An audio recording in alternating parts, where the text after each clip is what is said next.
Right, hello everybody, and this is little exercise from the art class today. So the first one is the graduated wash wet on wet. All you need for this is I'm using a SAA 25mm, which is about an inch, flat brush. I've got another brush for mixing, and then later on I will use a 1/4 inch graduate De La Rowley sword brush. So that's it, easy. It's just ultramarine blue. So let's get started. First thing is, let's talk about mixing. So this is another palette of mine, which is marginally cleaner than my normal one, but only marginally. So let's talk about mixing. So I use tubed paints. They're all squeezed out. They dry, you just squeeze them out, you leave them, they dry off, and then you just open them by adding water. I want to mix quite a lot of ultramarine. Basically this is a set of 4 pictures, so I'm putting plenty of water. I like to use the pipette, just makes more sense to me. And then I'm picking up my ultramarine blue. I've put some water on it to open it in the palette, and then I'm just mixing it in here.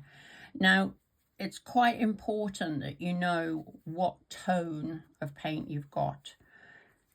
We're going to do this first one wet on wet, but the second one we're doing a graduated wash, which is wet on dry. So I'm just basically going to mix up enough colour to do both of these little short paintings.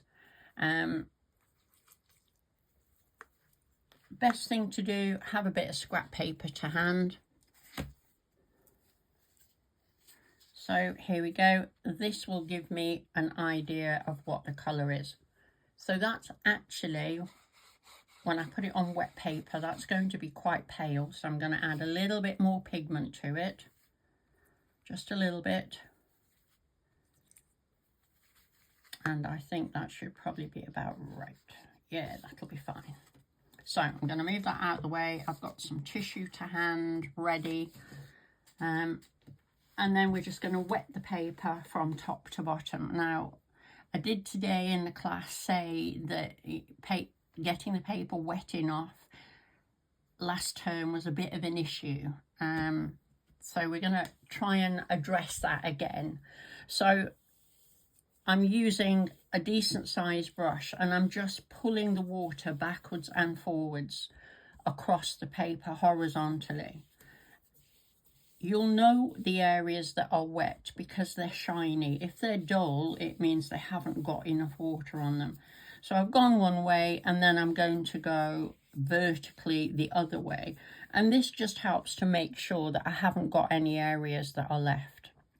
Now, as always, when we're working wet and wet, I always say leave it 4 to 5 seconds, just count it out in your head, just to give it a chance to settle in. It also means that if you've got more water in one area than in another, you can actually see that rather than go straight in with your paint. If you go straight in with your paint, you might end up with little wells and little cockles in the paper.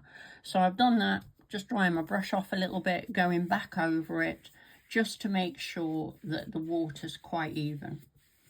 Now, sometimes you don't need to do that, but as a rule of thumb, if you're worried about it, check it. Now, I've taped the paper down all the way around here. Again, I noticed a few times that people were having bleed back. That is where the water's caught along the edges of the tape, and then you start putting your paint on, it's actually pooling and going back on the paper. So just wipe it around with a bit of tissue.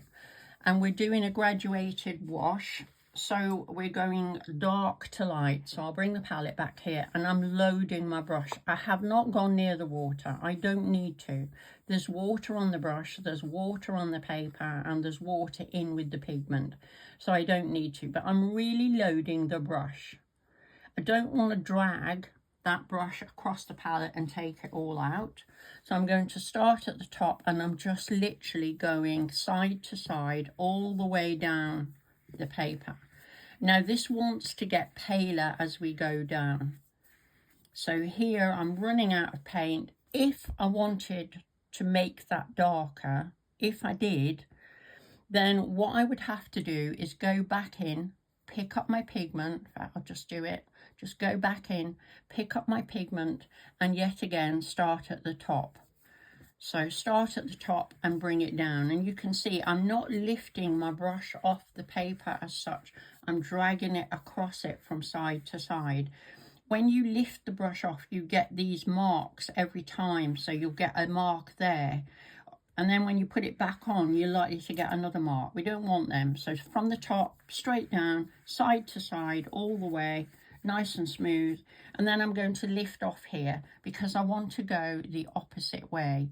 So although this is a graduated wash, I'm going to start again at the bottom with my fresh paint, just move it up, and where they meet, that's it. That's all we're doing on this one. Job done. Leave it, let it dry. We're not doing anything with it yet. So this will be number 1, and we'll come back and do 1A, which is what we're going to do with the paper in a minute. But that wants to be dry before we do anything else. Okay. So for this ultramarine blue, I'm using a 1-inch flat brush to put the wash on with. I've mixed my paint, fairly open mix. That's it. Job done. Leave it alone. Let it dry. Okay, bye.